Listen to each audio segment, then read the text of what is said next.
সম্মানিত মুসলিম کرام,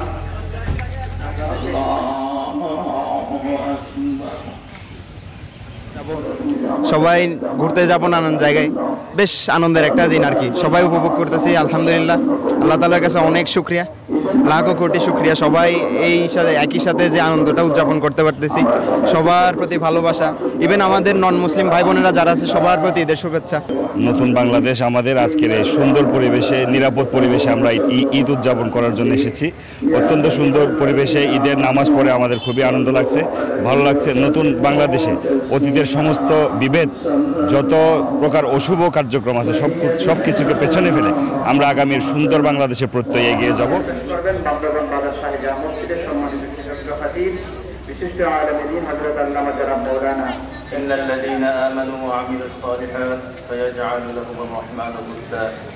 সাদাকাল্লাহু মাওলানা আল-আযীম। বান্দরবান পৌরবাসী সহ বান্দরবানবাসীর সকলকে ঈদের শুভেচ্ছা জানাচ্ছি। ঈদ মুবারক।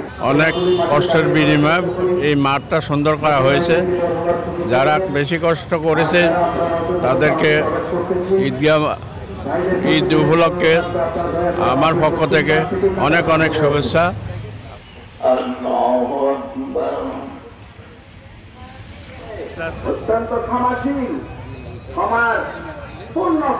সারা বিশ্বের মুসলমানদের জন্য আজ মিলন মেলা, পবিত্র ঈদ উল ফিতর আমাদের বান্দরবান পার্বত্য জেলার এটা বান্দরবান ঈদগাহ ময়দান থেকে প্রত্যেক মুসলমান ও এখানকার অধিবাসীদের ও বিশ্ব মুসলমানদেরকে সালাম জানাচ্ছি।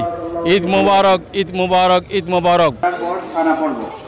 সানা পরে ইমাম সাহেব তাকবীর করবেন, আমরা হাত তুলবো, হাত ছেড়ে দেবো একবার, আবার হাত তুলবো, হাত ছেড়ে দেবো দ্বিতীয়বার, হাত তুলবো তৃতীয়বার, আমরা হাত বেঁধে ফেলবো। ইমাম সাহেব সূরা কেরাত করবেন। এরপরে এই বছরের যে ঈদটি রয়েছে সেটি আসলে খুবই গুরুত্বপূর্ণ, কারণ এতদিনে যে স্বৈরাচার শাসক ছিল সেখানে আমরা কোনো রকম স্বাধীনভাবে কিছু করতে পারিনি।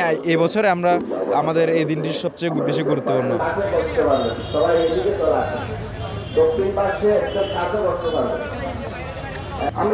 ফিলিস্তিনের মুসলিম জনতা যারা এই ঈদের দিনেও অন্যায় অত্যাচারের শিকার এবং বাংলাদেশের আপামর জনগণের সম্প্রীতি এবং বন্ধন যাতে অটুট থাকে এই ব্যাপারে আমাদের সম্মানিত খতিব মহোদয় সবার জন্য দোয়া প্রার্থনা করেছেন।